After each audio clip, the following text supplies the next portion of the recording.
আমরা মুসলিমরা ইসলাম ছাড়া অন্য কোনো দিনকে সত্য হিসেবে স্বীকার করি না। কেননা মহান আল্লাহ বলেন, ওয়ামান ইয়াবতাগি গায়রাল ইসলামি দীনান ফালান ইউকবালা মিনহু ওয়া হুয়া ফিল আখিরাতি মিনাল খাসিরিন।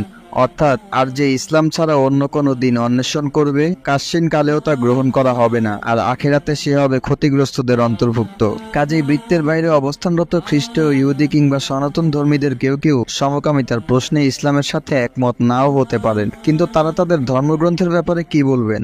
যেমন বাইবেলের পুরাতন নিয়মের লোভীয় পুস্তকে বলা হচ্ছে, স্ত্রীলোকের সঙ্গে দেহে মিলিত হবার মতো করে পুরুষের সঙ্গে পুরুষের দেহে মিলিত হওয়া চলবে না, এটা একটা জঘন্য কাজ।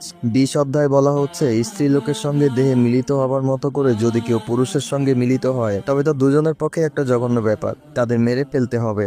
তারা নিজেদের মৃত্যুর জন্য নিজেরাই দায়ী। নতুন নিয়মের 1 করিন্থীয়তে বলা হচ্ছে, আর যারা অন্যায় করে তারা যে ঈশ্বরের রাজ্যের অধিকারী হবে না, তা কি তোমরা জানো না? তোমরা ভুল করো না।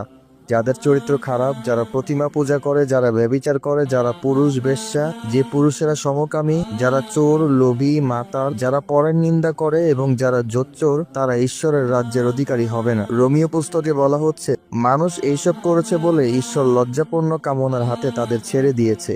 স্ত্রী লোকেরা পর্যন্ত পুরুষদের সঙ্গে স্বাভাবিক ব্যবহারের বদলে অন্য স্ত্রী লোকদের সঙ্গে অস্বাভাবিকভাবে খারাপ কাজ করেছে।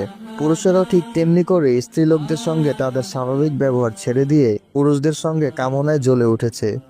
পুরুষদের সঙ্গে লজ্জাপূর্ণ খারাপ কাজ করেছে, ফলে তারা প্রত্যেকেই তার অন্যায় কাজের পাওনা শাস্তি নিজের মধ্যেই পেয়েছে। হিন্দু ধর্মগ্রন্থ মনুস্মৃতির 8ম অধ্যায় বলা হচ্ছে, কন্যাই যদি অপর কন্যাকে অঙ্গুলি প্রক্ষেপে দূষিত করে, তাহলে তার 200 পণ দণ্ড হবে। সেই কন্যা দ্বিগুণ শুল্ক তার পিতাকে দিবে এবং 10 বেত্রাঘাত পাবে। যে স্ত্রীলোক কন্যাকে অঙ্গুলি প্রক্ষেপে নষ্ট করে, তৎক্ষণাৎ তার মাথা মুড়ানো হবে এবং তার 2টি অঙ্গুলি কর্তন করতে হবে এবং তাকে গাধায় চড়িয়ে ঘোরানো হবে।